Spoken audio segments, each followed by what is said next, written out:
Hai, selamat datang di channel Opini Bebas. Bebas berpikir, bebas berekspresi.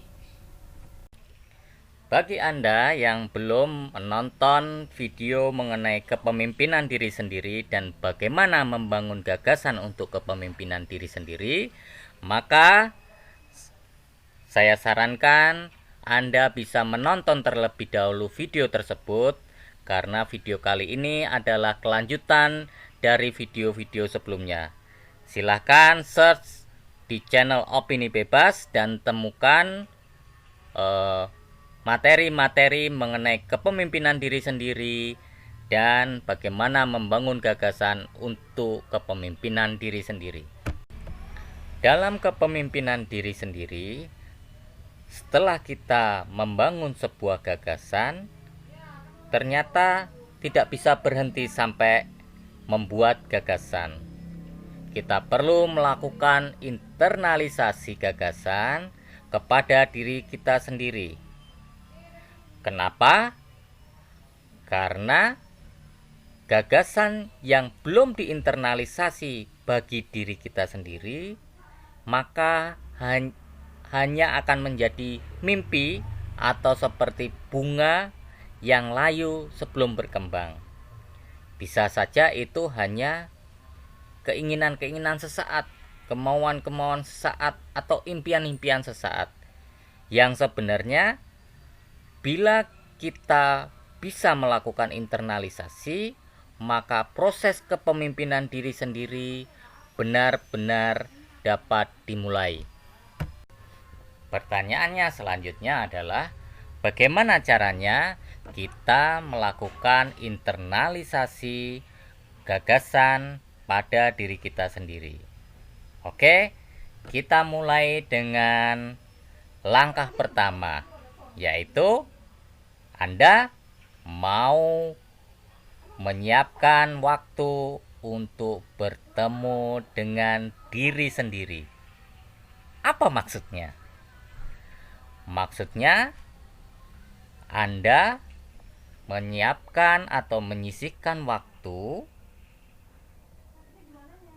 menarik diri dari rutinitas, mengambil kesempatan, tidak perlu pada ruangan yang khusus dalam artian harus hening, tidak juga pada suasana yang penuh hiruk pikuk karena akan mengganggu. Tetapi poinnya adalah Anda memiliki waktu dan kesempatan untuk bertanya kepada diri Anda sendiri, memberikan pertanyaan-pertanyaan kepada diri Anda sendiri, dan Anda bisa menjawab pertanyaan itu dengan tenang, dengan waktu yang cukup, tanpa ada interupsi atau ada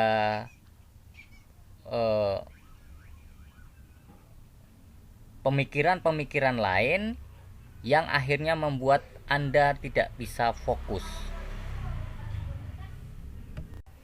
Bila Anda sudah memiliki waktu untuk bertemu dengan diri sendiri, punya waktu untuk memulai bertanya dan menjawab pertanyaan diri sendiri, maka pertanyaan yang pertama yang perlu Anda tanyakan adalah, apakah gagasan yang Anda buat, apakah gagasan yang Anda miliki benar-benar milik Anda? Kenapa pertanyaan itu muncul? Karena bila gagasan tersebut tidak benar-benar milik Anda, maka hampir bisa dipastikan gagasan tersebut tidak akan direalisasikan, tidak akan dilaksanakan, dan tidak akan diwujud nyatakan. Mungkin tidak gagasan itu bukan milik Anda sendiri. Sangat mungkin. Bisa saja karena tren, Ada gagasan tertentu untuk membuat produk tertentu, untuk membuka usaha tertentu, atau ingin menjadi seperti seseorang yang umum, tetapi yaitu karena opini atau tren yang sedang ada saat itu. Atau bisa saja gagasan itu adalah seperti sebuah perintah, seperti sebuah perintah orang tua kepada anaknya, seperti sebuah perintah guru kepada muridnya. Jadi gagasan itu juga bukan merupakan gagasan diri Anda sendiri. Tetapi pertanyaannya, apakah gagasan itu harus genuine? Sebenarnya juga tidak. Karena walaupun itu tren, walaupun itu perintah, walaupun itu mengikuti contoh yang ada di tempat lain atau pernah dilakukan oleh orang lain, boleh-boleh saja sebenarnya. Tetapi untuk memastikan bahwa Anda tidak hanya mengcopy paste, tidak hanya mengikuti apa yang menjadi tren, perintah, atau yang dicontohkan pada orang lain, Anda harus berani menanyakan gagasan Anda itu dengan 5 kali kenapa. Ya, 5 kali kenapa. Sehingga walaupun itu gagasan merupakan tren, perintah, atau contoh yang diberikan orang, Anda benar-benar tahu kenapa gagasan itu harus atau perlu Anda lakukan. Setelah Anda bisa menjawab 5 pertanyaan kenapa atas gagasan Anda, maka bisa dipastikan gagasan tersebut benar-benar milik Anda. Maka langkah selanjutnya adalah menemukan sebanyak mungkin hal-hal atau dampak positif yang bisa Anda dapatkan bila Anda mampu melaksanakan gagasan yang telah Anda buat.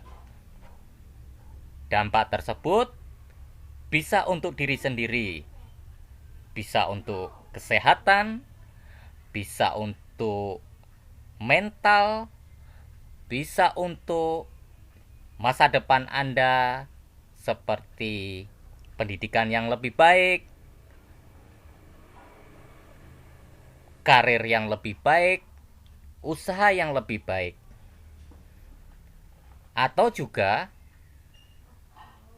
apakah gagasan yang bisa direalisasikan tersebut bisa berdampak pada orang-orang yang Anda cintai, seperti keluarga Anda, orang tua, suami istri, pasangan, anak-anak, saudara, ataupun sahabat.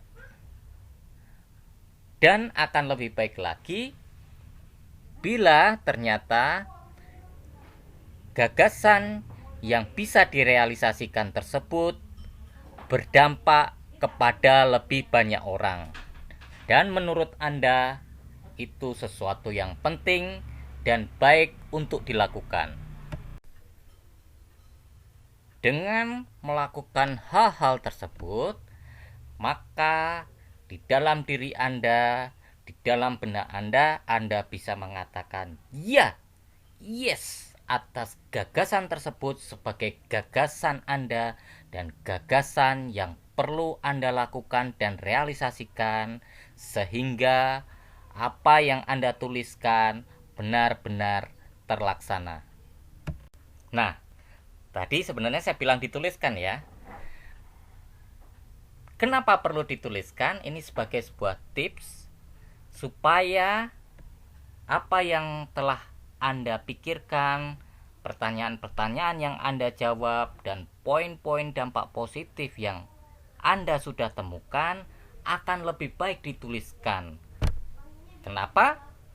Sama seperti sebelumnya, sebagai bahan review Anda, review perjalanan proses pencapaian gagasan, review Di saat Anda merasa buntu, Anda merasa lelah, Anda merasa capek, hal itu menjadi bahan untuk penguat Anda mencapai apa yang telah Anda gagas, apa yang telah Anda pikirkan. Itulah langkah-langkah yang bisa dilakukan dalam proses internalisasi gagasan kepada diri kita sendiri, sehingga kita memastikan gagasan itu benar-benar milik saya dan gagasan itu mempunyai dampak yang baik dan banyak untuk saya dan orang-orang yang saya cintai, serta mungkin orang-orang yang mengelilingi saya. Semoga bermanfaat. Bila ada kata-kata yang kurang tepat, mohon dimaafkan. Dan bila memang bermanfaat, silahkan klik subscribe, like, dan share kepada lebih banyak orang, sehingga semakin banyak yang dapat terbantu, semakin bermanfaat untuk banyak orang. Terima kasih, sampai jumpa. Cayo.